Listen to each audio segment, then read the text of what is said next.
Hey guys, welcome to the channel. So today I just want to make a short video about how to improve your English if English is not your first language, if you're an international student, if you're a language learner. So many friends of mine who are international students have been asking me how I improve my English and how I learn English. So for those of you who don't know me, my name is Wang Yijie. I'm from China. I came to Canada 2 years ago. No, a little bit more than 2 years, a little bit less than 2 years. And I never spoke English in China before, so I pretty much started speaking English since I came to Canada. So I've been speaking English for like a little bit more than 2 years and 2.5 years. So, a lot of friends are really impressed.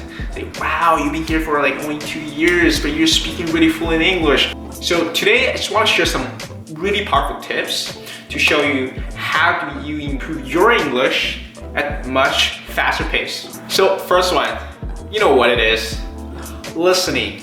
So just like any other languages, you have to listen a lot. Just imagine how you learn your first language. For example, I'm Chinese native speaker. I learned Chinese through listening to my parents, talking with my friends, going to elementary school, middle school, and high school, experiencing all different stuff. So if you want to learn a new language, you must listen a lot. So you have to imagine yourself as a baby. You have to have a baby mindset.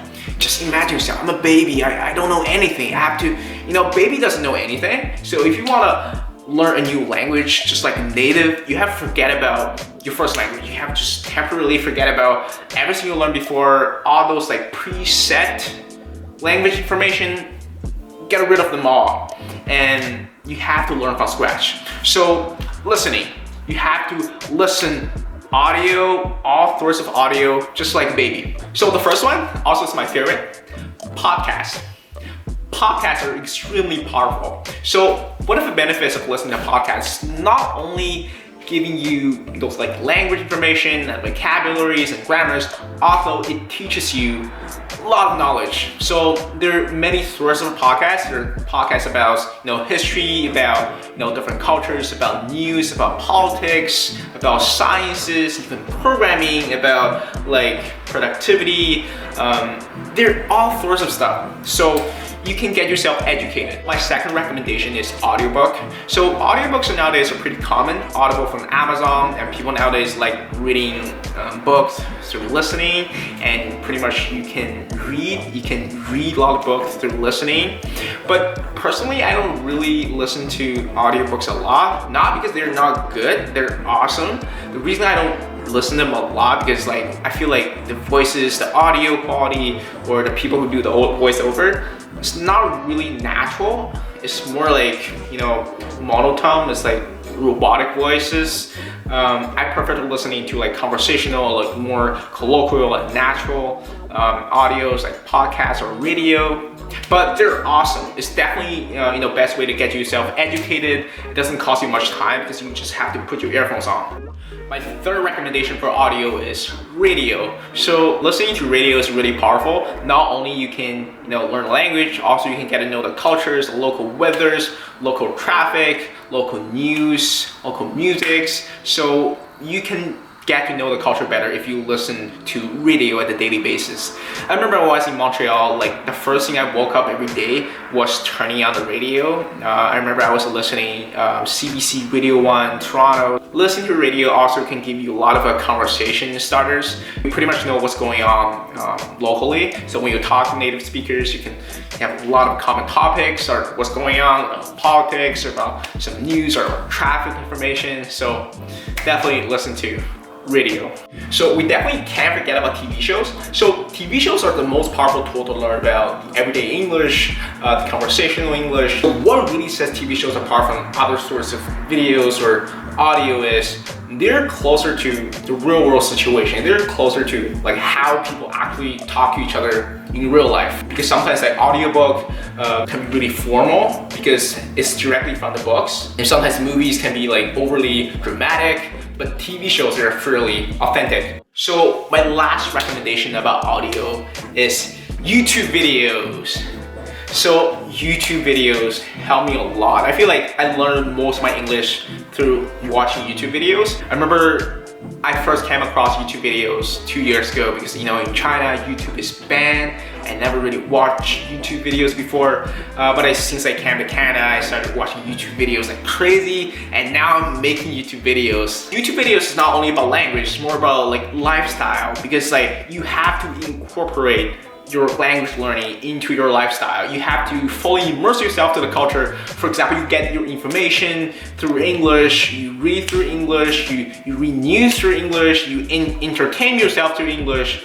You do everything in English. It's more about the lifestyle approach. You can pretty much find like everything you're interested in. Like just listen, watch it. This is gonna automatically improve your English in a much more comfortable way. My second method of learning English fast is reading. So my first recommendation for reading is definitely reading books. So reading is actually a really good habit for not only international students, it's also for anybody who want to be successful in their lives. So reading, if you're a beginner in English, I would recommend you start off from something basic, even like childhood books, because childhood books, the language they're using is pretty simple and pretty basic, also pretty authentic and colloquial, because they're for children, right? They have to be easy to understand. I remember the first book I bought in Canada was like a book for teenagers, like 14 or 15-year-olds. It was really fun to read actually. So if you're a beginner, I would recommend start off with something basic like childhood books, because not only you can learn the language, also you can know the cultures. Also, like I was talking about, you have to incorporate language learning to your lifestyles. You can pretty much get all your information through English. You can just, you know, change your default language of your phone to English, and you can read pretty much news, different articles, or you can read through like your social media through English. Also reading and listening are kind of complementary. You have to know how to combine them together, because sometimes if you only rely on just listening, sometimes no matter how many times you listen, you just can't get it because you just don't understand it. So you have to like read and listen at the same time sometimes. For example, when you watch TV shows, you can turn on subtitle and you can read the subtitle when you don't recognize audio, when you don't understand. So I was talking about listening and reading. Now it's time to take some notes. So you have to have a notebook, a physical notebook, not like the digital one, not the one on your phone, not the one on your laptop. Because language learning is also related to muscle memory. The more you write it down, the more likely you can memorize it.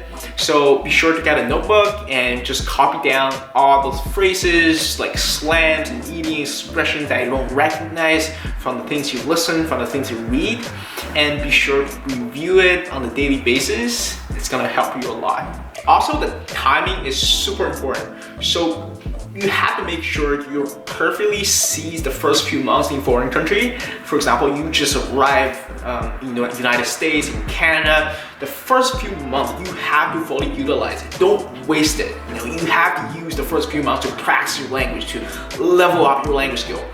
Because you're gonna feel a lot more comfortable with your language. You're gonna feel a lot more confident with your language if you do intensive training in the first few months. So a lot of people, the biggest problem they're facing is they're afraid of their language skill. They're not confident about their language skill. So the first few months, even the first few years, never really, you know, practice or train themselves with English. You have to really use the first few months in foreign country to like condition yourself to different culture, different language. So you're gonna feel a lot more smoother in the future. Alright, today's video is not really a systematically structural method about how to learn a language, because I don't really want to go into details. So today is mostly about just how do you learn your language fast. So I think in the future I'm gonna make a lot more videos about how to like improve your English, how to reduce your accent even. So if you're an international student or if you're a language learner, like English is not your first language, be sure to subscribe because I'm gonna put a lot more content in the future. So if you like this video, you know, hit the like button, turn the notification on, be sure to subscribe and appreciate it, and see you guys in the next one.